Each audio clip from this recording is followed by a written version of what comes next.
saudara, apa kabar Anda hari ini? Semoga selalu dalam keadaan yang baik. Saudara, Muktamar ke-35 Nahdlatul Ulama di Tambak Beras, Jombang segera digelar. Namun jauh sebelum forum tertinggi NU ini dimulai, dinamika internal mulai menghangat. Diawali konflik Syuriah dan Tanfidiyah, hingga munculnya sejumlah nama dalam bursa Ketua Umum PBNU. Di saat yang sama ada wacana mengubah mekanisme pemilihan dari voting muktamirin hingga melibatkan ahwa atau ahlul halli wal aqdi. Lantas, apakah Muktamar ke-35 hanya soal kontestasi kepemimpinan atau ada pertaruhan yang lebih besar, yaitu arah dan masa depan NU? Sebab setelah kontestasi berakhir, NU tetap dituntut solid dan tetap hadir menjawab persoalan warga Nahdliyin. Akankah Muktamar ke-35 menjadi arena kontestasi atau justru momentum konsolidasi? Kita akan bahas selama 30 menit ke depan bersama saya Pia Media.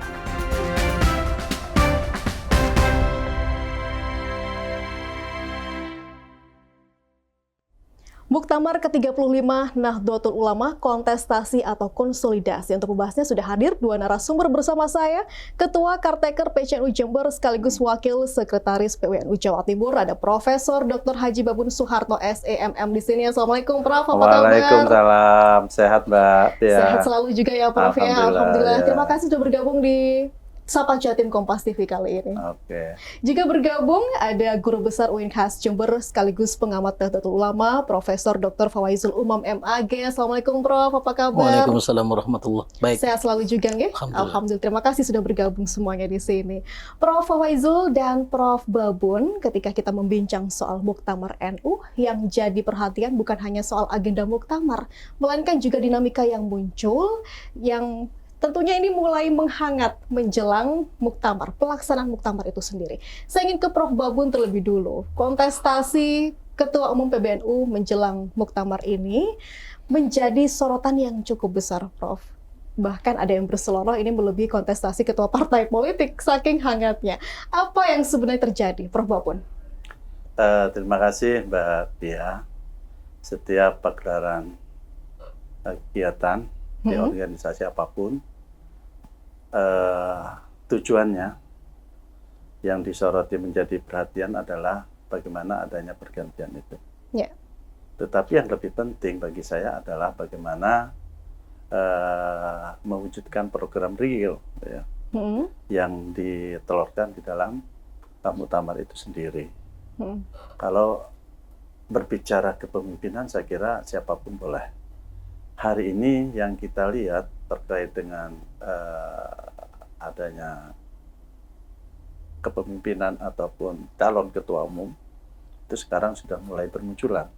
Tapi mudah-mudahan apa yang hari ini kita rasakan itu dengan panas-panas seperti itu, saya yakin apa yang sering disampaikan oleh Gus Dur itu biasanya gitu ya. Awalnya itu panas, akhirnya menjadi dingin.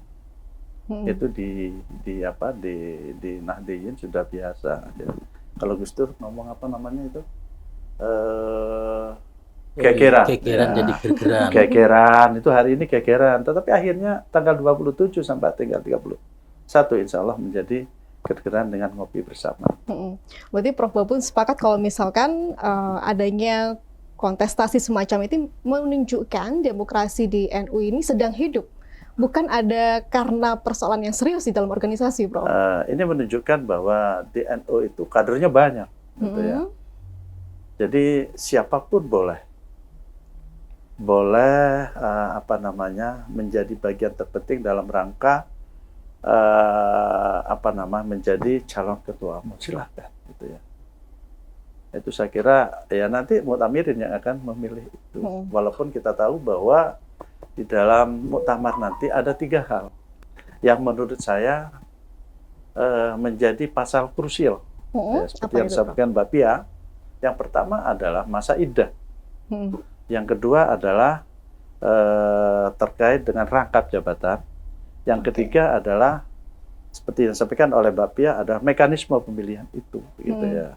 Nanti saya kira 3 pasal itu nanti akan menjadi pasal krusial, tetapi saya yakin mereka datang ke muktamar itu bukan berdasarkan ego, tetapi satu tujuan adalah bagaimana muktamar itu bisa adem, ayam dan aman, lancar di dalam pelaksanaan muktamar. Kita akan ulik soal bagaimana ada wacana mekanisme pemilihan yang berubah, tapi sebelumnya saya ingin pendapat dari Prof. Faizul. Bagaimana ketika kita melihat kontestasi semacam ini, apakah memang Prof sepakat ini adalah bentuk demokrasi yang sedang hidup di tubuh NU, atau justru karena memang ada persoalan serius yang mengiringi? Oke. Saya ingin lebih memposisikan diri saya sebagai warga NU ya, bukan pengurus NU seperti Prof Babun. Ini tidak bisa dilihat secara hitam putih. Ada dua perspektif yang bisa kita lihat, yang bisa kita gunakan untuk melihat apakah ini mengindikasi kontestasi yang cenderung memanas ini mengindikasikan sebagai kultur demokrasi yang sehat di NU, atau justru ada problem struktural yang harus diwaspadai. Ini menjadi mengindikasikan hal yang sehat apabila kontestasi ini berujung pada konsolidasi.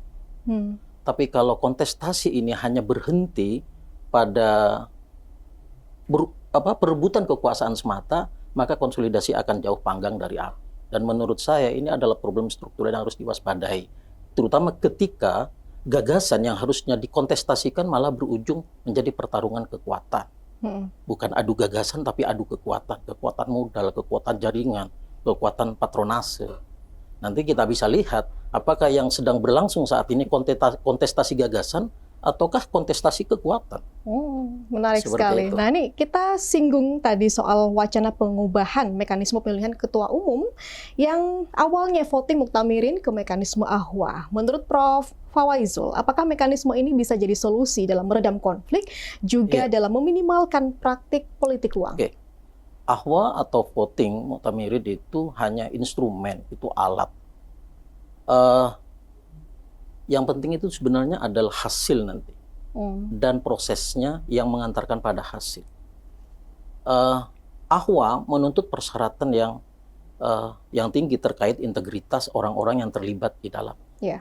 Apakah Ahwa akan meminimalisir misalnya tengarah bakal terjadi politik uang dibanding dengan voting misalnya? Tidak bisa kita melihatnya secara hitam putih. Tidak menjamin Ahwa itu akan diadakan politik uang.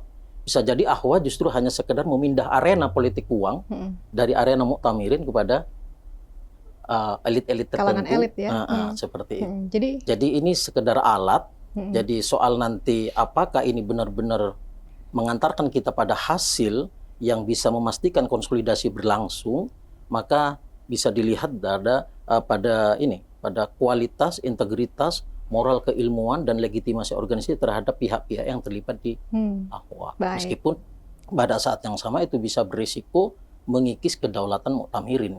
Itu tadi yang menarik. Nah, saya akan bergeser ke Prof Babun. Jika pemilihan bergeser dari voting muktamirin tadi ke mekanisme Ahwa, bagaimana memastikan nantinya suara PWNU, PCNU juga sebagai representasi struktur yang bisa tetap terakomodasi? Saya kira itu adalah sesuatu yang menjadi pembicaraan hari ini. Kita kembali kepada mekanisme aturan yang ada di dalam ADART. Di dalam ADART berdasarkan muktamar di Lampung itu masih tetap one man one vote. Hari ini sedang digelindingkan. Ada pemilihan itu dengan model Ahwa, di mana yang namanya ketua PC, ketua PW punya hak menulis, memilih lebih dari satu. Ini adalah wacana. Dan ini seperti yang saya katakan adalah mekanisme yang paling krusial pada saat muktamar nanti. Pasti semuanya itu akan mencoba untuk memberikan argumentasi plus minusnya terkait dengan one man one vote ataupun model Ahwa itu. Kita akan ulik lebih jauh, Prof Babun, seberapa penting sebenarnya konsistensi dari aturan main dalam memastikan muktamar ini bisa berjalan adil, juga bisa diterima oleh semua pihak. Kita akan rehat sejenak terlebih dulu, kita lanjutkan di segmen berikutnya. Saudara jangan kemana-mana, Sapa Jatim akan segera kembali usai jeda.